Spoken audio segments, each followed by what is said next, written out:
નમસ્કાર મિત્રો, સ્વાગત છે તમારું અમારી હિતેશની વાર્તા યુટ્યુબ ચેનલમાં। મિત્રો, હિન્દુ ધર્મમાં હવે તહેવારોનો સમય આવી ગયો છે, તો મિત્રો ભૂલથી પણ નવરાત્રી દરમિયાન આ 5 વસ્તુઓ કોઈને આપતા નહીં, નકર ઘરમાં ખૂબ ગરીબી આવશે, તેમજ ન થવાનું થશે। જો તમારા ઘરમાં માંગલિક કાર્ય થવાના હશે, જેવા કે લગ્નની તારીખ નક્કી થઈ ગઈ હશે, તો તેમાં પણ બાધા આવશે, અને જો કોઈની સગાઈ નક્કી થઈ ગઈ હશે તો તે સગાઈ પણ કોઈ કારણોસર તૂટી જશે। આથી આ ભૂલ ન કરતા પણ મિત્રો, ખાસ કરીને મહિલાઓએ આ વસ્તુ તો નવરાત્રી દરમિયાન ક્યારે કોઈ બીજાને આપવી ન જોઈએ, કારણ કે મહિલાઓ છે એ ઘણી બધી વસ્તુઓની આપલે કરતી હોય છે, પણ મિત્રો નવરાત્રી દરમિયાન તમારે આ ભૂલ બિલકુલ ન કરવી જોઈએ, અને જો તમે આ ભૂલ કરશો તો તમારા પતિની પ્રગતિ નહીં થઈ શકે, તેમજ એનો ધંધો છે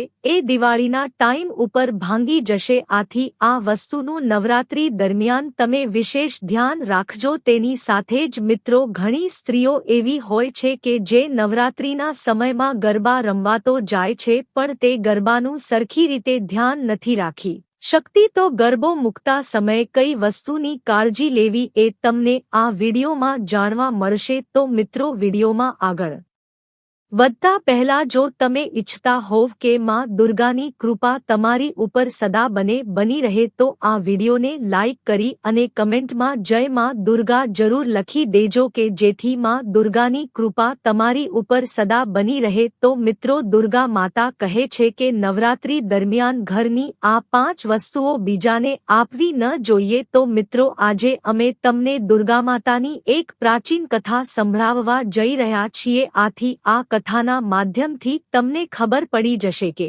મહિલાઓએ પોતાના ઘરની કઈ કઈ વસ્તુઓ નવરાત્રી દરમિયાન કોઈને આપવી ન જોઈએ। જો કોઈ પણ સ્ત્રી નવરાત્રી દરમિયાન આટલી વસ્તુઓ બીજાને આપી દે છે, તો દુર્ગામાતા છે તેના ઘરમાં વાસ કરી શકતા નથી। આથી મિત્રો, તમે આ કથાને આખી સાંભળજો, કારણ કે મિત્રો આ કથામાં તમને જાણવા મળશે કે તમારે નવરાત્રી દરમિયાન કઈ વસ્તુ બીજાને આપવી ન જોઈએ। તો આવો મિત્રો, આપણે આ કથામાં આગળ વધીએ। મિત્રો, બહુ પ્રાચીન સમયની વાત છે કે એક બહુ પ્રાચીન નગરી હતી। એ નગરીમાં એક રૂકમિણી નામની સ્ત્રી પોતાના પરિવારજનો સાથે રહેતી હતી। રૂકમિણી છે એક પતિવ્રતા નારી હતી કે જે સત્ય ધર્મનું પાલન કરતી હતી। તેનો સ્વભાવ છે એ અત્યંત દયાળુ હતો। તે હંમેશા બીજાને મદદ કરતી હતી। તેનો પતિ સંજયને એક અનાજની એક દુકાન હતી। રૂકમિણી છે પોતાના પતિને બહુ પ્રેમ કરતી હતી। મિત્રો, આ રૂકમિણી છે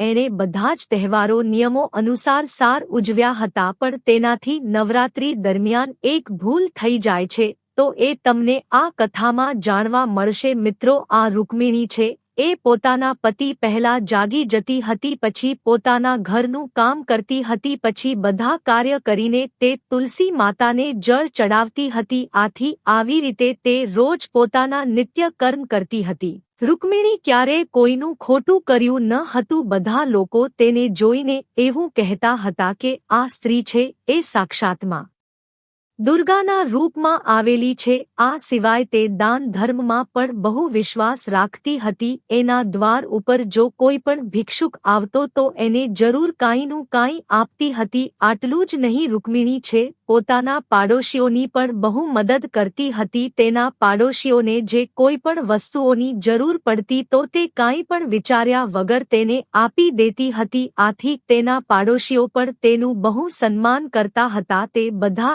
એવું કહેતા હતા કે આ તે તો સાક્ષાત દેવી છે। પણ મિત્રો, હવે નવરાત્રીનો તહેવાર આવી રહ્યો હતો। આથી નવરાત્રી દરમિયાન આ રૂકમિણીથી જે ભૂલ થાય છે એ ભૂલ મહિલાઓએ નવરાત્રી દરમિયાન ક્યારેય ન કરવી જોઈએ। રૂકમિણી છે એ બધા લોકોને મદદ કરતી હતી। તેને કોઈ વાતનો ઘમંડ ન હતો। પછી એક દિવસ રૂકમિણીની પડોસણ તેના ઘરે આવે છે અને બરાબર નવરાત્રીના દિવસે ચાલી રહ્યા હતા। આથી રૂકમિણી દુર્ગામાતાનો ગરબો તૈયાર કરીને દીવો કરતી હતી। ત્યાં અચાનક રૂકમિણીની પાડોશણ એના ઘરે આવે છે, તો દરવાજો ખુલવાથી પવન દ્વારા ગરબાની અંદર રહેલો દીવો ઓલવાઈ જાય છે। તો તેની પાડોશણ તેને કહે છે કે બહેન, મને અમુક વસ્તુ જોવે છે કારણ કે આજે મારા ઘરે મહેમાન આવે છે તો હું તેના માટે રોટલી બનાવવા માટે હું તમારી પાસે એક પાટલો અને વેલણ લેવા આવી છું તો રૂકમિણી તેને કહે છે કે બસ આટલી જ વાત, હું તમને એ વસ્તુ આપું છું, તમે ચિંતા ન કરશો. તો તેની પાડોશી પડોસણ કહે છે કે હું તમને કામ પતાવીને આપી જઈશ. પછી રૂકમિણી તેને પાટલી અને વેલણ આપી દે છે. આવી રીતે રૂકમિણી ગરબામાં રહેલો દુર્ગામાતાનો દીવો ફરીથી પ્રગટાવવાનું ભૂલી જાય છે. તેના પછી મિત્રો થોડાક સમય પછી અન્ય એક સ્ત્રી રૂકમિણીના ઘરે આવે છે તો રૂકમિણી એનું પણ પ્રેમથી સ્વાગત કરે છે અને તેને પૂછે છે કે બહેન, આજે તમને શું કામ પડ્યું છે? હું તમારી મદદ જરૂર કરીશ. તો સામેવાળી સ્ત્રી કહે છે કે બહેન, મારા ઘરમાં અત્યારે બહુ ગંદકી થઈ ગઈ છે, આથી મારા ઘરને સાફ કરવા માટે મારી પાસે સાવરણી નથી, આથી હું તમારી પાસે સાવરણી લેવા આવી છું. જો તમને કોઈ વાંધો ન હોય તો તમે મને સાવરણી આપો કે જેથી કરીને હું મારું ઘર સાફ કરી શકું. આથી રૂકમિણીએ વિચાર્યા વગર જ તેને કીધું કે તમે ચિંતા ના કરો, હું તમને હમણાં આપું છું. આટલું બોલીને તે ઘરમાં જઈને સાવરણી લઈને આવે છે અને તે સામેવાળી સ્ત્રીને આપી દે છે. આથી તે સ્ત્રી છે એ રૂકમિણીના ઘરની સાવરણી લઈને જતી રહે છે. પછી થોડીક વાર પછી બીજી એક સ્ત્રી રૂકમિણીના ઘરે આવે છે અને રૂકમિણી તેને કહે છે કે અરે બહેન, કહો તમારે કઈ વસ્તુની જરૂર પડી છે? તો તે સ્ત્રી કહે છે કે બહેન, તમે બહુ દયાળુ છો, મેં તમારા વિશે બહુ સાંભળ્યું છે, તમે બધાની બહુ મદદ કરો છો, આટલા માટે હું તમારી પાસે એક નાની મદદ માંગવા માટે આવી છું. રૂકમિણી કહે છે કે તમે મને બોલો, તમારે શું જોઈએ છે, હું તમને જરૂર આપીશ. તો સામેવાળી સ્ત્રી કહે છે કે બહેન, આજે મારી દીકરીને જોવા માટે હોકરાવાળા આવી રહ્યા છે, આટલા માટે હું ચિંતામાં છું.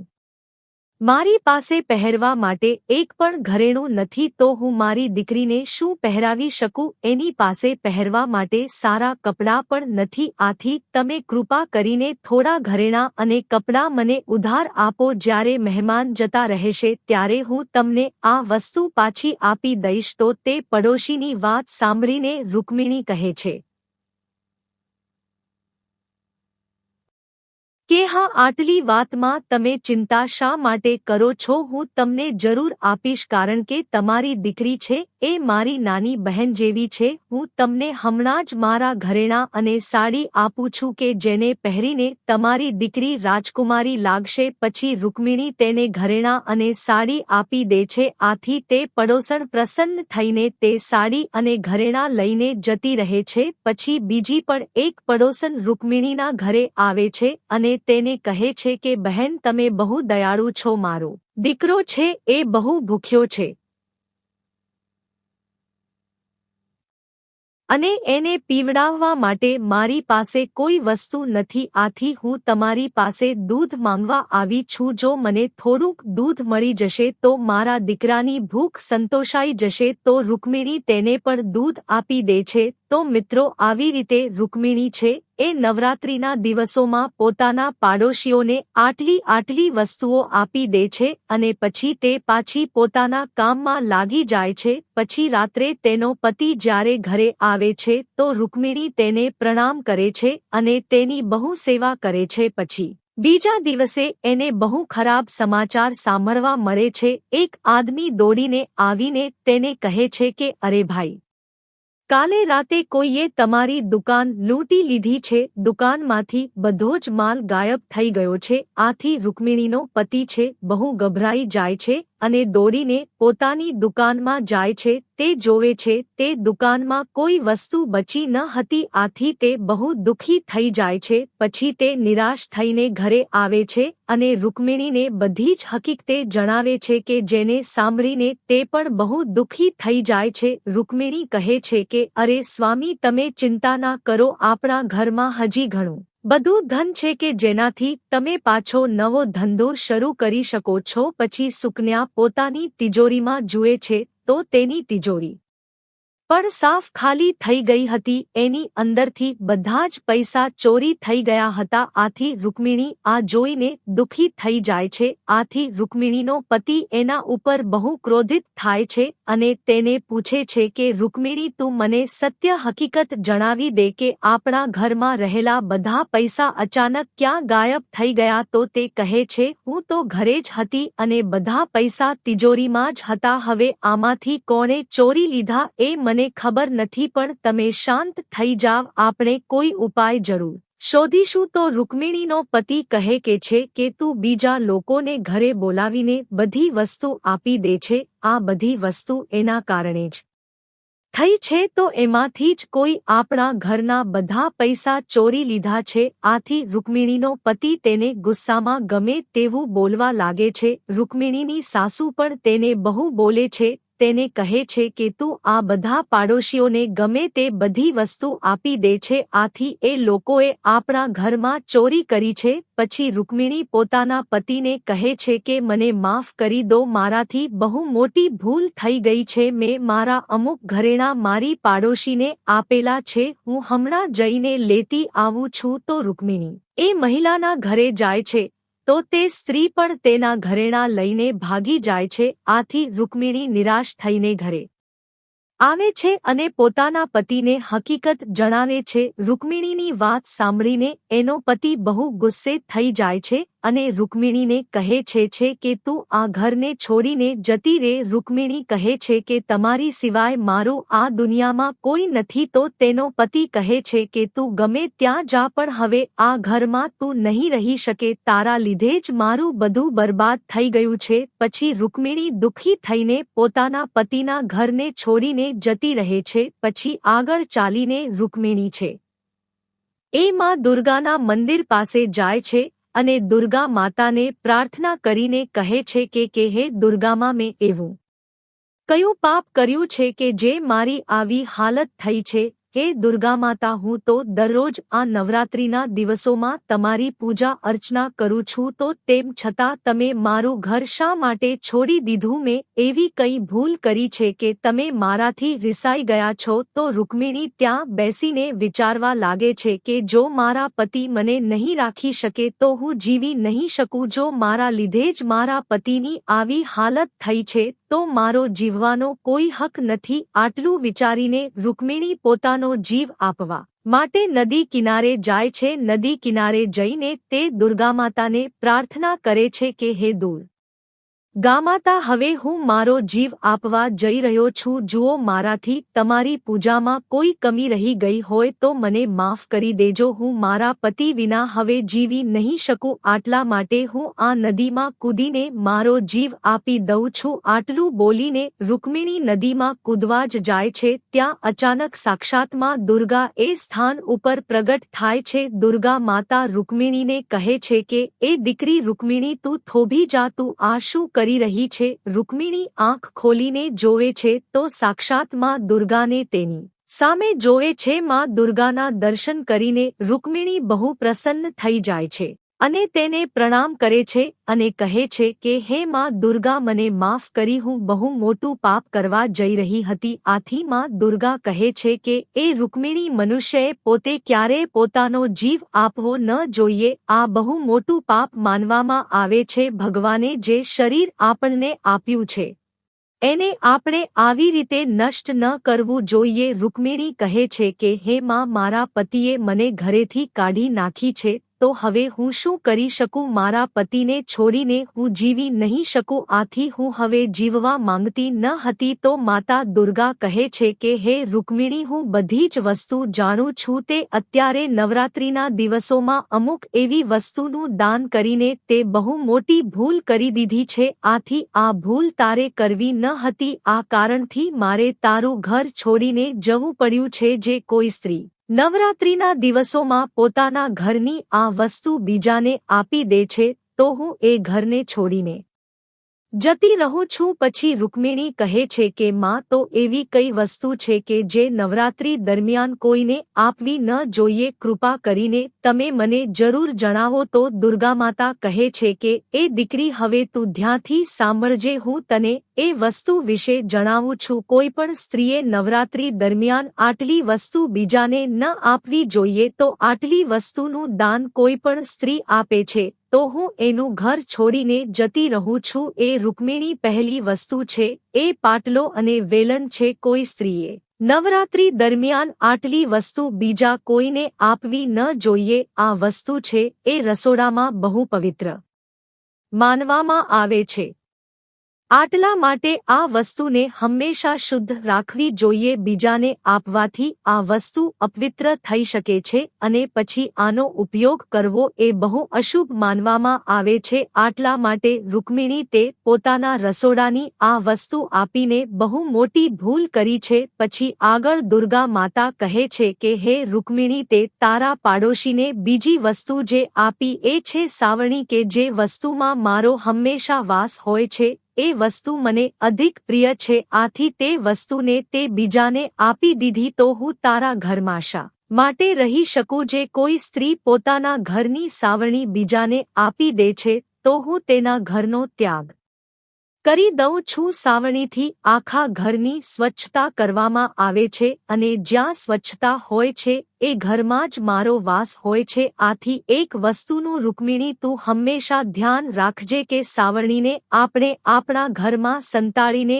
રાખવી જોઈએ. આ બહુ પવિત્ર વસ્તુ છે. પછી દુર્ગામાતા ત્રીજી વસ્તુ વિશે વાત કરે છે, એ છે ઘરેણાં. દુર્ગામાતા કહે છે કે કોઈ પણ સ્ત્રીએ નવરાત્રી દરમિયાન પોતાના ઘરેણાં કોઈ બીજાને આપવા ન જોઈએ. એક પરિણીત સ્ત્રીએ પોતાના ઘરેણાં બીજી સ્ત્રીને પહેરવા માટે આપવા ન જોઈએ. જે કોઈ સ્ત્રી આવું કરે છે તો એના જીવનમાં દુર્ભાગ્ય આવે છે.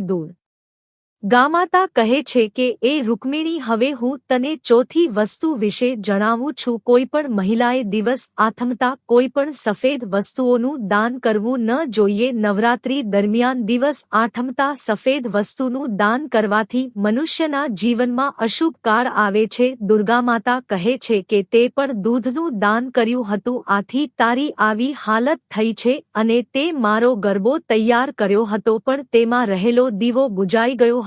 આથી આ વસ્તુ મને ગમી નહીં. જ્યારે ગરબો મૂકવો હોય તો એમાં રહેલો દીવો ઓલવાય નહીં, એનું ધ્યાન રાખવું જોઈએ. તો હવે નવરાત્રી દરમિયાન આટલી વસ્તુઓની ભૂલ યારે ન કરવી જોઈએ, નકર તમારા ઘરમાં ગરીબી આવે છે. તો રૂકમિણી કહે છે કે હે માં દુર્ગા, મારાથી બહુ મોટી ભૂલ થઈ ગઈ છે. હવે તમે મને માફ કરી દો અને હવે મને પ્રાયશ્ચિત કરવાનો ઉપાય જણાવો. તો દુર્ગામાતા કહે છે કે એ રૂકમિણી, તે પ્રાયશ્ચિત તો પહેલા જ કરી લીધું છે. આથી તું તારા ઘરે પાછી જતી રહે. હું તને તારી બધી જ વસ્તુ પાછી આપી દઉં છું. આટલું બોલીને માં દુર્ગા છે એ જગ્યાએથી આંતરધ્યાન થઈ જાય છે. પછી રૂકમિણી છે એ માં દુર્ગાને પ્રણામ કરીને પછી ઘરે જાય છે.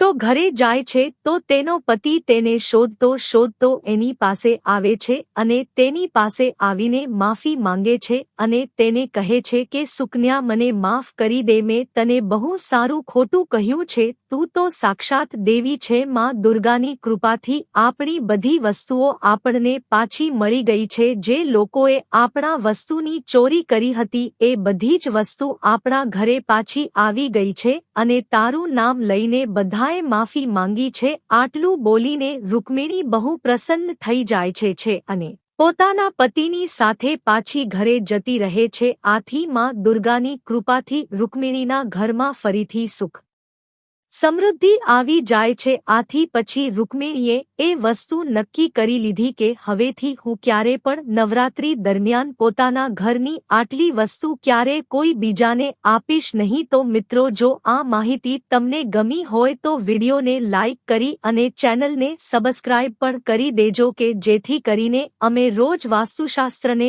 લગતા વિડીયો લાવતા રહીએ. તમારો દિવસ શુભ રહે મિત્રો. ધન્યવાદ.